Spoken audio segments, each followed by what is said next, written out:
Okay, so we are going to talk today about compositions of functions. So when we're composing two functions, we're actually putting one function into the other one. So our notation for compositions of functions looks like either f of g of x. So we have g inside of our f function, or we see this other notation that looks like the word fog.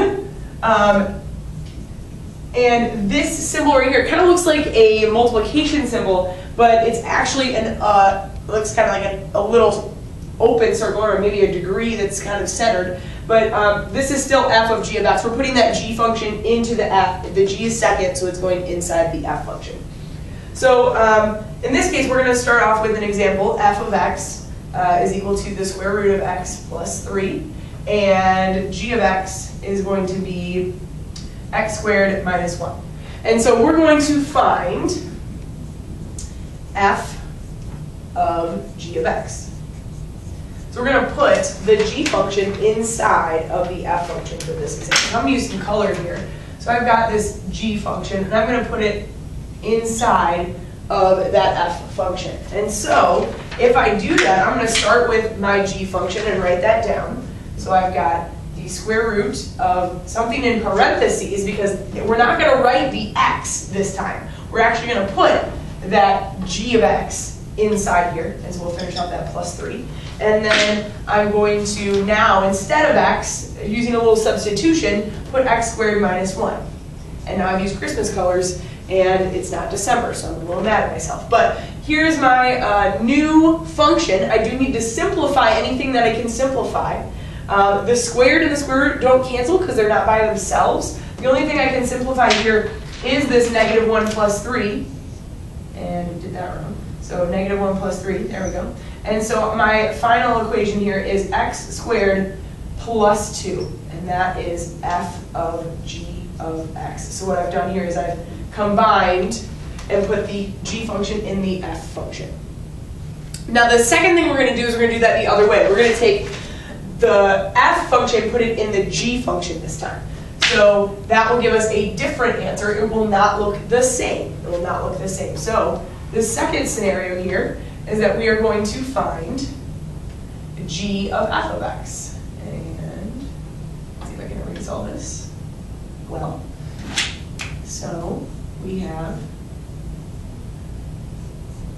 we're going to take that g function this time, or sorry, the f function, and we're going to put it in here in our g function. So we're going to find g of f of x. So we're putting g inside this time. G's in the middle, or sorry, f is in the middle, f's going to be on the inside. So if I start out with my g equation on the outside, I have quantity squared minus 1. And now in for x, I'm not going to write x this time. I'm putting that f function, my first one here, inside here. So I have the square root of x plus 3. And I put that inside of my equation. Now normally, if this was just a binomial without that root there, we would have to multiply that out by itself. So it would be x plus 3 times x plus 3. Use the box method to simplify that. But in this particular case, we have the square root quantity squared. So the square root and the squared will actually cancel, leaving us just with x plus 3 minus 1. And when I simplify that, I get x plus 2. And so that is what g of f of x is. And we're done with that piece right there.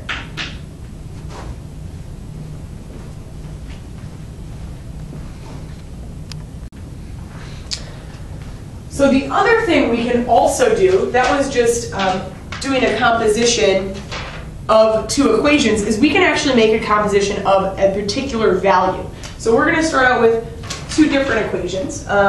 So f of x is equal to 3x minus 4, and g of x is equal to x over x minus 2, and let's just throw in h as well. H of x is equal to 2x squared minus 1. So now I have three equations, and I'm going to do different compositions of these. So I'm going to include a value.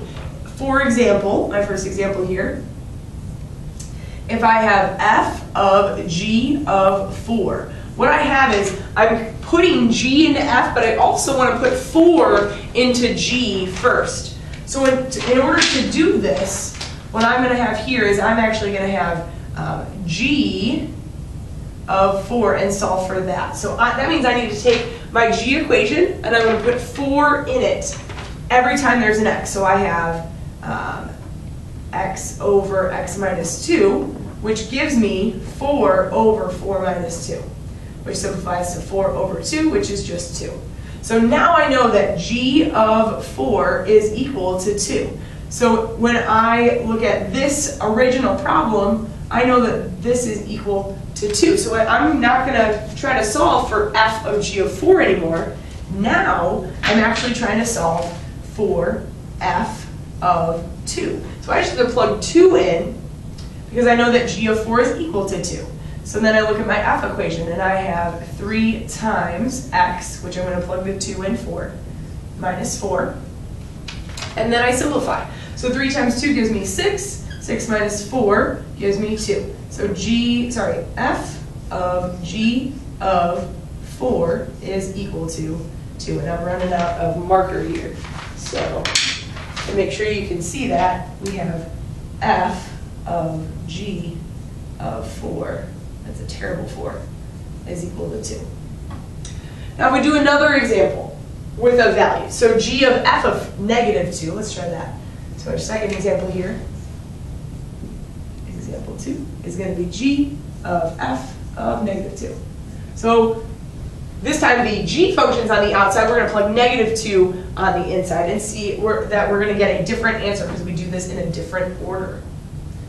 So looking at this one, we start with f of negative 2. I'm going to plug negative 2 into this equation. So 3 times negative 2 minus 4 gives me negative 6 minus 4, which is negative 10. So f of negative 2. So the f function at negative 2 is equal to negative 10. Now I'm going to plug negative 10 in to g because that's the outer piece here. So I know what f of negative 2 is. I know that that is negative 10. So I just want to solve for g of negative 10 now. So g of negative 10 is equal to negative 10 over negative 10 minus 2, which simplifies to negative 10 over negative 12, which is just a positive 5/6. So that is our answer there. So if we want to use our function notation, we have g of f of negative 2, which is equal to 5/6 for that one. The other thing you could do is you could make the composition and then plug the value in. So I'm going to do a couple examples of that. These were sort of more like a chain reaction where we solve the inner piece first and then keep going. I like to use the example of those like nesting Russian dolls, if you've ever seen those before, where like a smaller one fits into a bigger one and into a bigger one still. And where we're looking for the inner piece of this function or notation. So we have that negative 2, and we're putting negative 2 into the f function, and then we're taking that answer and we're going to put it into the g function. So you can just keep going and nesting the equations inside of themselves. So for our next example, we're going to find that composition of the function first, and then we're going to plug in our value, and you'll see that it works pretty well. So if we have our third example here is f of h of 2, and that means take the h equation and put it into f to start. And I'll worry about the 2 last. So this is another way you can solve for a value.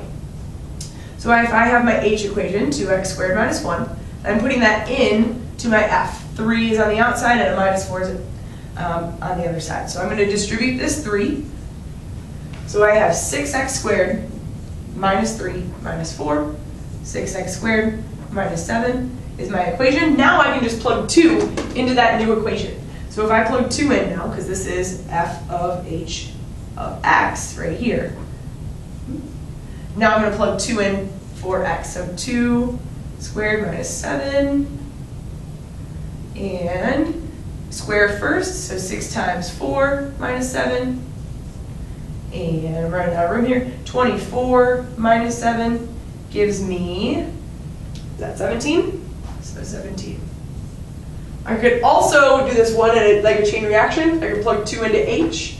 2 into H would be 2 squared is 4 times 2 is 8 minus 1 gives me 7. And then I can plug 7 into F. 7 times 3 is 21 minus 4 gives me that 17. So I just checked myself, had the same answer no matter which method I decide to choose. In my last example here, we're going to do that with a composition. All right, so last example here is h of g of 6, h of g of 6, and the simplest way to do this one is actually me to plug 6 into g, take that answer and plug that into h. So if we do that, we have g of 6 is what we're going to solve for first. Take 6, 6 minus 2, we get 6 over 4, which is 3 halves. All right, so we're going to take 3 halves now, and we're going to plug that into the h equation, because we know that g of 6 is 3 halves. So we have h of 3 halves is equal to 2. We put 3 halves in for our x squared minus 1. When we square a fraction, we have to square the numerator and denominator. So 9 over 4 minus 1. This will reduce. So we have a 2 in the denominator and a 1 here. So I have 9 halves minus 1, which leaves me with 7 halves as my final answer. So in my function notation, h of g of 6 is equal to 7 halves. You do have a quick check, and if you have any questions on that, let me know. There'll also be a My Math Lab activity for you to do. And then Friday we're going to take our formative over compositions.